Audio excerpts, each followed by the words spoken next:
మీ personal interviews మరియు వ్యాపార ప్రకటనల కొరకు ఈ నెంబర్ని సంప్రదించండి. నమస్తే, వెల్కమ్ టు మనం టీవీ. ప్రస్తుతం మనతో పాటు ఉన్నారు ఆయుర్వేదిక్ డాక్టర్ చిట్టిబోట్ల మధుసూదన్ శర్మ గారు. సార్తో మాట్లాడదాం. హలో సార్, నమస్తే. సార్, జనరల్ గా ఈ మధ్య కాలంలో మెన్ లో అయినా ఉమెన్ లో అయినా ఈ వెయిట్ గెయిన్ అనేది ఎక్కువగా చూస్తున్నాం. అయితే ఫుడ్ ఎలా మెయింటైన్ చేయాలి అంటారు? ఏదైనా చిట్కాలు ఉన్నాయి సార్ రెమెడీస్ ద్వారా వెయిట్ లాస్ అవ్వడానికి? మంచి చిట్కాలు ఏదైనా ఉంటే తెలియజేయండి. ఓకే, మనసు ఉంటే మార్గం ఉందమ్మా. సో ఆ పట్టుదల ఉండి సాధించాలనే తపన ఉంటే సాధించలేనిది ఏం లేదమ్మా. తెలిసి తెలియక చేసేటువంటి కొన్ని పొరపాటు వల్ల వెయిట్ వస్తున్నారు జనరల్ గా. సో వాటిని రెక్టిఫై చేసుకుంటే ఇలాంటి చిన్న చిన్న రెమెడీస్ ఫాలో అవడం వల్ల కూడా మంచి రిజల్ట్స్ వస్తుందమ్మా. సో దీనికి ప్రధానమైన కారణం ఏంటంటేమ్మా, తీసుకునేటువంటి ఆహారం ఎక్కువైపోయింది, చేసేటువంటి శారీరక శ్రమ ఎక్కువైపోయిందమ్మా. ఆహారం ఏదైనా కావచ్చు, సర్వసాధారణంగా 90% కార్బోహైడ్రేట్ ఫుడ్ వల్ల ప్రధానంగా వస్తుంటుంది. Even protein food, fat food, ఇతర ఫుడ్స్ వల్ల కూడా వెయిట్ వచ్చేస్తారమ్మా. సో మన బాడీకి, మన నిత్యావసరాలకు, మనం చేసేటువంటి శారీరక మానసిక శ్రమకి ఎంత ఫుడ్ అవసరం అంత తీసుకుంటే బాడీ అలాగే ఉంటుందమ్మా. వెయిట్ పెరగకుండా ఉంటారు. సో ఆ గాడి తప్పడం వల్లనే వెయిట్ పెరిగిపోతున్నారు. సో కాబట్టి వాటిని రెక్టిఫై చేసుకోగలిగితే వెయిట్ పెరగకుండా పరిస్థితి ఏర్పడుతుంది. మీరు అడిగినట్లు అనేక రెమెడీస్ ఉన్నాయమ్మా. కొన్ని వీడియోస్ లో కూడా మంచి మంచి ఫార్ములాస్ కూడా మనం చెప్పుకోవడం జరిగింది. అవి ఆ ఫార్ములాస్ వాడేసేసి దానివల్ల మంచి లబ్ధి పొందేసి ఆ సంతోషాన్ని, ఆ ఫీడ్బ్యాక్ ని మాతో వ్యక్తం చేయడం కూడా జరిగిందమ్మా. చాలా మంచి టిప్స్ చెప్పారు డాక్టర్ గారు అని చెప్పేసి.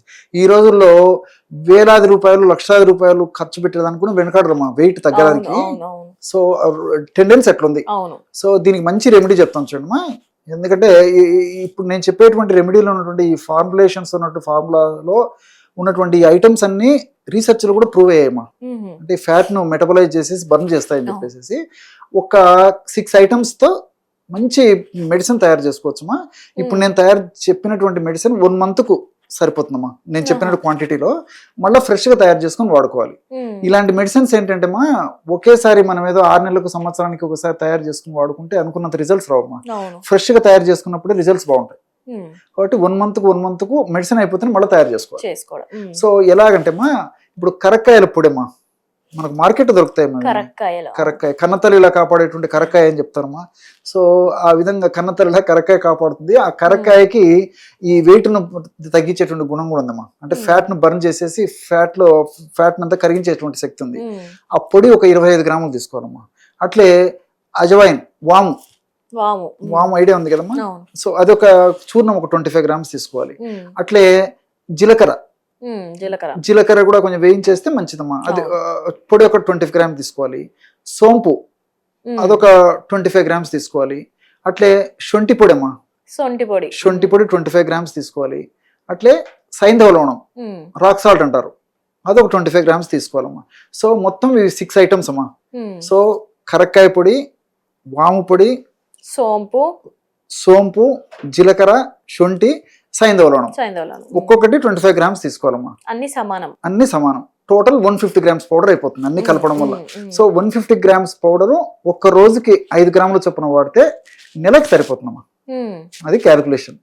సో మార్నింగ్ ఆహారం తర్వాత ఒక 100 ml వాటర్ తీసుకొని, గోరువెచ్చని నీళ్ళు అయితే మంచిది, అది కాకపోతే మామూలు నీళ్ళైనా పర్లేదమ్మా, రూమ్ టెంపరేచర్ ఉన్నటువంటి వాటర్. సో ఒక 2.5 grams పౌడర్ అందులో కలిపేసేసి తాగేసేయాలమ్మా ఉదయం పూట ఆహారం తర్వాత. సో నైట్ ఆహారం తర్వాత కూడా సేమ్ ప్రాసెస్.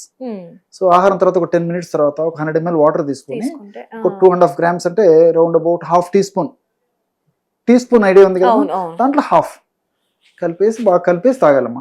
ఈ విధంగా ఉదయం ఒకసారి, రాత్రి ఒకసారి తీసుకోవడం వల్ల ఒక నెలకు సరిపోతుంది. మళ్ళీ కావాలంటే మళ్ళీ ఫ్రెష్ గా తయారు చేసుకొని వాడుకోవాలి. ఈ విధంగా ఎక్కువ రోజులు వాడినప్పటికీ అన్ని మనకి సైడ్ బెనిఫిట్స్ ఉంటాయి, ఎలాంటి సైడ్ ఎఫెక్ట్స్ ఉండవమ్మా. సో ఇవన్నీ రీసెర్చ్ కూడా ప్రూవ్ అయిందమ్మా. ఇప్పుడు కరక్కాయలో అరమినో గెలాక్టాన్స్ అని చెప్పేసి, చెబులిక్ యాసిడ్ అని చెప్పేసి ఇలాంటి అనేక రకాలైన రసాయన పదార్థాలు ఉన్నాయమ్మా. ఇవన్నీ కూడా ఫ్యాట్ బర్న్ చేసేందుకు ఉపయోగపడతాయి. వాములో ఉన్నటువంటి థైమాలు, థైమోక్వినాను ఇలాంటివి, అదేవిధంగా ఈ జీలకర్రలో ఉన్నటువంటి క్యుమినాల్డిహైడ్, థైమాలు ఇలాంటి పదార్థాలు ఇవి బాగా ఉపయోగపడతాయి. సోంపులో ఉన్నటువంటి అనెథాలు, తర్వాత ఫైబరు ఇలాంటివి మనకు ఫ్యాట్ బర్న్ అయ్యడానికి ఉపయోగపడతాయి. అదేవిధంగా శొంఠిలో జింజరాలు, షాగోలు అనేటువంటి పదార్థాలు ఉన్నాయమ్మా. ఇవి కూడా ఫ్యాట్ మెటబాలిజానికి, ఫ్యాట్ ను బర్న్ చేయడానికి చాలా అద్భుతంగా ఉపయోగపడతాయి. అట్లే ఈ యొక్క మెడిసిన్స్ అన్ని ఈ పదార్థాలు అన్నీ ఉన్నాయి కదమ్మా. ఈ యొక్క పదార్థాల పనితనాన్ని చాలా స్పీడ్ గా, శక్తివంతంగా, సమర్థవంతంగా పనిచేసేందుకు సైంధవరణం కూడా పనిచేస్తుందమ్మా. సైంధవరణం కలపడం వల్ల ఈ యొక్క మెడిసిన్స్ చాలా ఫాస్ట్ గా పనిచేసేందుకు ఇది హెల్ప్ చేస్తుంది అనమాట. అంతేకాకుండా ఇందులో రసాయన పదార్థాల యొక్క ప్రభావం చేత కూడా పరోక్షంగా కూడా మనం కొద్ది ప్రమాణంలోనే వాడుతున్నాం కాబట్టి వెయిట్ ఫ్యాట్ కరిగించేందుకు ఉపయోగపడుతుందమ్మా సైంధవరణం. అయితే వెయిట్ పెరగక ముందు నుంచే వాడుకోవచ్చు అంటారా, వెయిట్ పెరిగిన తర్వాత? ఇది చాలా మంచి ప్రశ్నమా. నిజంగా ముందు జాగ్రత్తగా వాడుకోవడం కూడా కనీసము ఈ వారంలో 3 సార్లు పాటు ఒక్కొక్కసారి అమ్మా వారంలో 3 రోజులు ఉదయం పూట తీసుకుంటూ ఉండడం వల్ల వెయిట్ పెరగకుండా ఉండడానికి అవకాశం ఉంటుందమ్మా. ఎందుకంటే కొన్ని మన చేతులు ఉండవమ్మా. ఇప్పుడు మనకున్నటువంటి నిత్య జీవితం పనురీత్యా కొన్ని మన చేతులు ఉండవు. ఒక్కొక్కసారి లేట్ అవర్స్ లో ఫుడ్ తీసుకోవాల్సి వస్తుంది. తప్పని పరిస్థితుల్లో మనం ఎంత అవాయిడ్ చేయాలన్నా జంక్ ఫుడ్ తీసుకుంది తప్పని పరిస్థితులు కొన్ని ఎదురవుతుంటాయి. కొన్ని మన చేతులు ఉన్నటువంటి చేతులు కొన్ని పరిస్థితులు ఉండవు కాబట్టి ముందు జాగ్రత్తగా చర్యగా మీరు అడిగినట్లు వారంలో 3 రోజుల పాటు ఒక్క డోసు ఒక్కొక్కసారి ఒక్కొక్క డోస్ కమ్మా జస్ట్ ఒక 2.5 grams వాటర్ లో కలిపి తీసుకోవడం వల్ల కూడా ఈ యొక్క ఫ్యాట్ మెటబాలిజం మీద బాగా పనిచేసి వెయిట్ పెరగకుండా ఉండడానికి అవకాశం ఏర్పడుతుంది. కొంచెం రైస్ అవన్నీ కూడా తగ్గించాలమ్మా. కార్బోహైడ్రేట్స్ ఇప్పుడు మనం తెల్ల బియ్యంతో చేసుకున్నటువంటి ఫుడ్ వాడుతున్నాము. మనం వాడేదంతా ఇంతకుముందే నేను ప్రారంభంలోనే చెప్పాను కదమ్మా, కార్బోహైడ్రేట్స్ ఎక్కువ తీసుకోవడం వల్లనే వెయిట్ వస్తున్నారు.